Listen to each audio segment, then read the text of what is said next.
আউযুবিল্লাহি মিনাশ শাইতানির রাজিম বিসমিল্লাহির রহমানির রহিম। সর্বশক্তিমান আল্লাহর নামে শুরু করছি, যিনি দয়াময় দয়ালু, সৃষ্টিকুলের মালিক, মহান প্রতিপালক। তার দরবারে লাখো কোটি শুকরিয়া। আজকে ঈদ পরবর্তী আমার বাংলা মোটিভেশন, রাজনীতির দুনিয়া ও দিনের আলোচনা এই চ্যানেলে আমি আমার ব্যক্তিগত কিছু উপলব্ধির কথা বলবো, যেটা বাস্তব জীবনে সবার জন্যই ঘটতে পারে। সেজন্য আমার এই উপলব্ধির কথাগুলি একটু শেয়ার করতে চাই। এই পবিত্র ঈদুল আজহা, কোরবানি, ত্যাগের মহিমায় উদ্ভাসিত হয়ে প্রত্যেকটি মানুষ তার প্রিয় বস্তু, অর্থ সম্পদ, সেটা পশুর দিয়ে কোরবানি করেছে সবাই। বাস্তবতা হচ্ছে মানুষের উচিত যে তার ভিতরের যে পশু, তো বা আল্লাহর যেসব জিনিস অপছন্দ করে বা যে সব জিনিস করতে বলেছেন আল্লাহ রব্বুল আলামিন, এটাই পালন করার নামই ত্যাগ বা কোরবানি। আমরা সে বিষয়ে অল্পই আমাদের জ্ঞান। মানুষ একটু তাড়াহুড়া প্রকৃতির মানুষ ভালো কাজটাও তাড়াহুড়া করেভাবে করে। আল্লাহ রব্বুল আলামিনের পথনির্দেশ মেনে আমরা সব কিছু করতে পারি না। পশু কোরবানি দিয়ে আমাদের ক্ষান্ত হয়ে যায় সমস্ত দায়িত্ব কর্তব্য। এভাবেই প্রতিটি ভালো কাজ করার আগে আমাদের একটা তাড়াহুড়া থাকে, কিন্তু সেই তাড়াহুড়োর ভিতরে আল্লাহর কল্যাণ আছে কি না এটা আমরা লক্ষ্য করি না। সেজন্য আমি বলতে চাই, মানুষের উচিত ভালোভাবে আগে এই সম্পর্কে জ্ঞান অর্জন করা। আল্লাহ তাআলার কী পথনির্দেশ রয়েছে সে বিষয়টি মানুষের জানা উচিত, এবং জেনে বুঝে কাজটা করলে পরে সেখানে অনেক বেশি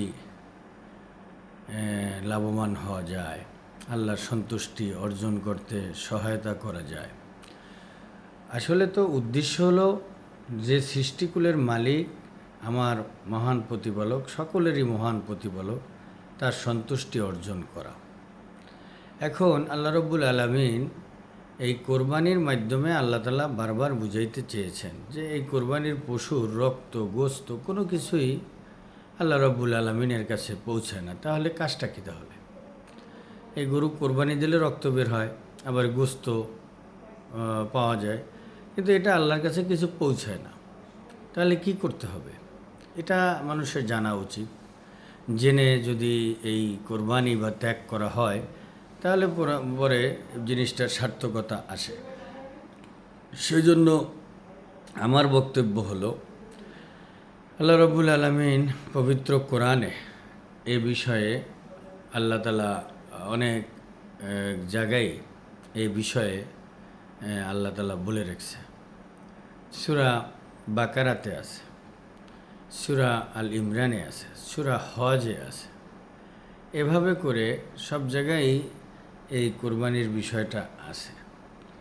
তো আমরা ভবিষ্যতে এই কোরবানি দেওয়ার আগে এই যে কোরবানির যে পথনির্দেশ বা এর ভিতর থেকে যে আলো পাওয়া যায়, হেদায়েত পাওয়া যায়, সে বিষয়টি আমরা ভালোভাবে জেনে যদি কোরবানি দেই তাহলে পরে সেই কোরবানিটা সার্থক হবে।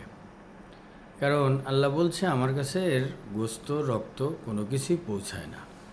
ভিতরের তাকওয়াটা, ভিতরের পরহেজগারি, ভিতরের ভয় এবং যেসব জিনিসগুলি আল্লাহ রব্বুল আলামিন বর্জন করতে বলেছে, সেই সব জিনিস যদি আমরা বর্জন করে এই ত্যাগের মহিমায় উদ্ভাসিত হয়ে উদযাপন করতে পারি, তাহলে সেই কোরবানিটাই আল্লাহ রব্বুল আলামিনের কাছে বেশি গ্রহণযোগ্য হবে।